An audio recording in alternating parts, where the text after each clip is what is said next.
Alors aujourd'hui, on va voir ensemble comment créer une campagne email sur MailerLite de A à Z. Je vous montre exactement ce que vous devez faire étape par étape. Alors, il faut savoir que cette vidéo sortira en deux étapes. Dans cette partie, on va parler de comment configurer notre compte MailerLite, connecter le nom de domaine. Et ensuite, la deuxième partie, nous allons créer les campagnes email. Donc, vous avez besoin en fait de faire cette première partie pour faire la seconde en fait. N'hésitez pas à vous abonner à la chaîne pour ne pas rater tous mes tutos. Vous pouvez créer votre compte gratuitement. La version payante, vous pouvez la tester pendant 14 jours. Si vous avez comme par exemple déjà une base email, vous pouvez l'importer. Bon, là, c'est pas ce que je vais faire. Je viens toujours de créer ce compte-là, donc c'est pour vous montrer déjà comment créer une campagne email. Comment connecter, vous cliquez ici, vous mettrez vos informations, vous créez à partir de Google ou sinon par email. Si vous n'avez pas de compte, il suffit tout simplement de cliquer sur Sign Up et vous créez votre compte et vous avez laissé gratuit. Je vous mettrai le lien en dessous de cette vidéo. Voilà, on a créé le compte, on arrive sur le tableau de bord. Il y a plusieurs volets, il y a le tableau de bord, la partie abonnés, également la partie campagne. Vous pouvez aller directement ici. Mais là, on nous propose une manière de connecter aussi le domaine. Ensuite, vous pourriez faire des automatisations, faire des forms, des sites. D'ailleurs, je vous ferai certainement une vidéo sur comment créer un site web sur MailerLite. Vous pouvez également ajouter des produits et vendre à partir de MailerLite. Ce qu'on peut faire, c'est peut-être customiser le compte. Voilà, je vais d'abord customiser le compte. Là, déjà, j'avais déjà mis quelques informations. J'ai mis Bloomsala. On peut mettre mon lien directement ici. D'ailleurs, c'est ce que je vais faire. Je vais mettre mon lien. Si vous voulez que je vous accompagne à créer votre site web, toute votre stratégie de A à Z, que ce soit en campagne email, automatisation, landing page, tout ce qui concerne les sites web, n'hésitez pas à me contacter. Je vous laisse le lien en dessous de cette vidéo. On revient à la vidéo. Je prends le lien. Je mets website. Voilà. Là, on est sur website. Voilà, je mets les informations pour... voilà, je mets l'adresse de l'entreprise. Et ensuite, on peut mettre également le time zone, hein, Europe-Paris. Voilà, on met Paris. Là, en fait, c'est pour éviter d'avoir sur vos mails le logo MailerLite. Donc, vous pouvez, comme par exemple, décocher ça si vous avez pris le plan payant. Donc, on va sur Save. Voilà, on peut aller sur les défauts. On peut rajouter comme par exemple Google Analytics. Si vous faites ça en amont, vous l'aurez pu à le faire en fait sur la partie campagne en fait. Ça sera en gros personnalisé directement, donc vous n'aurez plus à le faire à chaque fois. Voilà, là on peut mettre se désinscrire. On met désinscrire. En gros, ça c'est le texte qui va apparaître sur le lien d'abonnement. Ça par contre, il faut le mettre parce qu'après, voilà, c'est pas conforme au RGPD. Donc c'est obligé de mettre un lien de désabonnement. Ensuite, ce qu'on va faire, c'est que, voilà, j'ai pas besoin de rajouter ça. Voilà, là, on n'a pas besoin de remplir grand-chose. Ici, c'est quoi? Ici, c'est automatisation. En gros, vous pouvez aussi customiser en fonction de l'automatisation. Comme par exemple, pour les automatisations, comment ça va apparaître également. Mais là, on voit campagne, comment ça apparaît. Déjà, j'enlève Google Analytics. En gros, là, si cette option est activée, le nom du destinataire sera affiché dans le champ A. En gros, il y aura le nom du client. Donc voilà, c'est pas vraiment d'intérêt vraiment, mais voilà, c'est pour que vous puissiez voir un peu les informations. Ensuite, ce qu'on va faire, c'est qu'on va déjà customiser un peu. On peut customiser le domaine ici. On peut rajouter donc mon nom de domaine.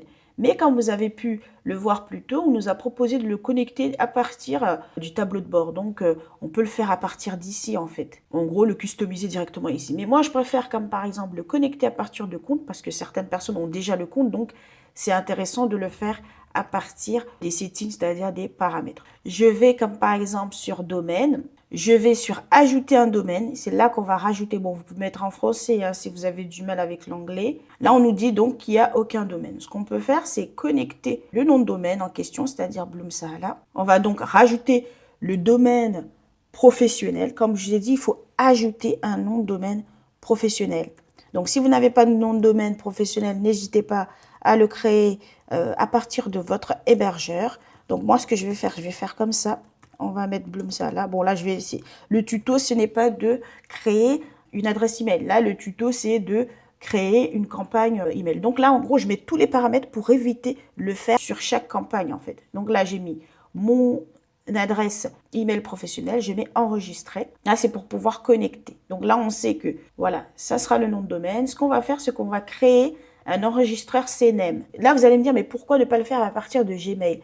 Le problème, c'est que peut créer moins de délivrabilité, quoi. Donc, c'est nécessaire, en fait, d'avoir un nom de domaine professionnel pour pouvoir envoyer des mails à vos prospects. Donc, c'est extrêmement important d'avoir un nom de domaine professionnel pour pouvoir, en fait, éviter de tomber dans les spams, en fait, tout simplement. Donc, ce qu'on va faire, donc, c'est qu'on va enregistrer le CNAME. On va prendre le nom et les valeurs. Je vais vous montrer ça tout de suite pour que vous puissiez, en fait, le configurer à partir de votre hébergeur. Quel que soit votre hébergeur, vous saurez le faire.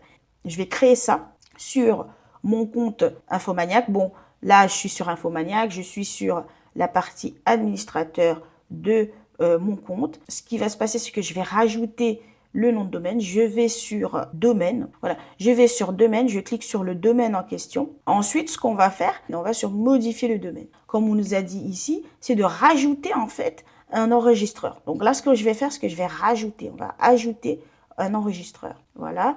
On nous dit ici qu'il va falloir rajouter le nom et la valeur. Donc, je vais créer un CNAME, en fait. Donc, moi, ce que je veux, je vais choisir le code CNAME. Voilà. Je clique sur CNAME. Ensuite, je vais sur suivant. On va tout simplement créer le nom de l'hôte. Donc là, le nom de l'hôte, c'est Light SRV. Donc, je vais prendre ça, je vais rajouter ça. Et ensuite, je vais rajouter la valeur. Et là, la valeur, c'est Light. Voilà, on nous a donné toutes les infos. On a juste à copier et remettre sur notre hébergeur. Donc là, je vais coller la valeur qu'on nous a demandé. Et ensuite, je crée un enregistreur. Donc là, l'information est déjà faite. J'ai mis le CNAME qu'on m'a dit le type, c'est le CNAME. On m'a dit de mettre la source qui est le nom. Ensuite, je mets également la valeur et ensuite, j'enregistre. Donc, ce que je vais faire, c'est que je vais enregistrer. Voilà. Ensuite, ce qui va se passer, je valide ici, je vais au suivant, je vais créer un autre enregistreur. Normalement, le but, c'est de créer un TXT. Mais étant donné que j'ai déjà un TXT, j'ai déjà un enregistreur, ce que je vais faire, c'est que je vais juste modifier. Parce qu'en fait, quand je crée, voilà, ce que je vais faire, c'est que je vais vous montrer en général l'étape en question. Là, ce qu'on nous dit de créer, en fait, le TXT. En gros, je pars sur un truc, je clique là-dessus, je vais sur TXT, et ensuite, je mets arrobase, c'est ce qu'on nous a dit. Mettre arrobase. Voilà, je clique là-dessus, et je mets sur valeur. Voilà, je crée la valeur. Voilà. Mais voilà le message qu'on nous dit. Si vous avez ce type de message, je vais vous montrer tout de suite comment régler ça. Alors, on revient sur zone DNS. En fait, étant donné qu'il y a déjà une valeur TXT, là, ce qu'on nous demande, c'est d'inclure aussi MailerLite, en fait. Donc, ce qu'on va faire, c'est qu'on va rajouter, on va modifier celle qui est déjà présente, qui est ici. Il y a aussi celui-ci, mais normalement, c'est celui-ci. C'est celui qui est TXT. Donc, on va modifier celle qui est déjà présente, qui est include SPF, nanana. Je vais modifier. Et au lieu de mettre arrobase quoi que ce soit, je vais juste copier celle qui est présente là. Parce qu'en fait, ça inclut Infomaniac, ça inclut également MailerLite en fait. C'est ça qu'on veut nous faire comprendre. Donc là, je vais faire copier et je vais mettre coller. Donc voilà, là, on nous a validé le DNS.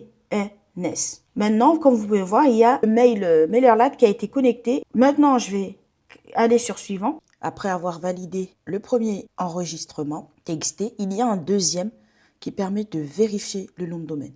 Donc, ce qu'on va faire, c'est qu'on va rajouter le nom comme le premier et la valeur. Et là, comme vous voyez, la valeur, elle est différente.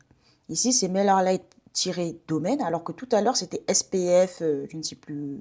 Après ça, c'est pas important. Mais c'est juste pour vous montrer qu'il y a plusieurs étapes. Je vais donc rajouter la valeur en question. Pour pouvoir enregistrer ce dernier TXT de vérification de domaine, je vais rajouter le nom et la valeur comme pour les précédentes étapes. Je repars sur l'espace DNS. Cette fois-ci, je ne modifie pas, mais je rajoute un enregistreur. Donc, je clique là-dessus. Je vais sur TXT parce que oui, c'est ce qu'on nous a dit ici. On nous a dit qu'on veut une valeur TXT.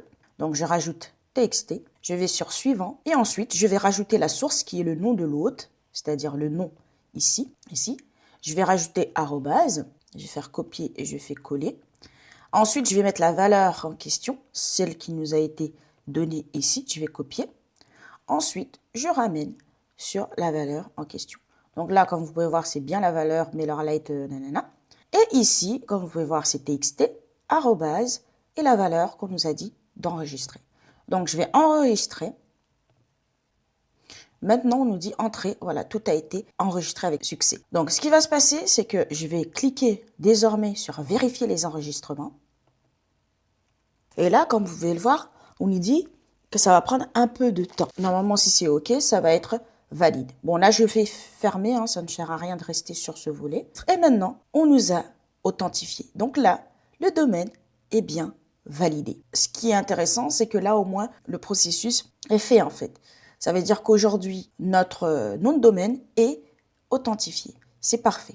Si vous voyez que ça mouline, c'est que forcément, vous avez mal fait quelque chose. Donc, il faut voir directement que c'est authentifié. Après, parfois, ça prend 24 heures, ça dépend. Mais là, si c'est automatique, ça a reconnu directement le nom de domaine. Super. Maintenant, on repart sur campagne. On repart sur la partie campagne.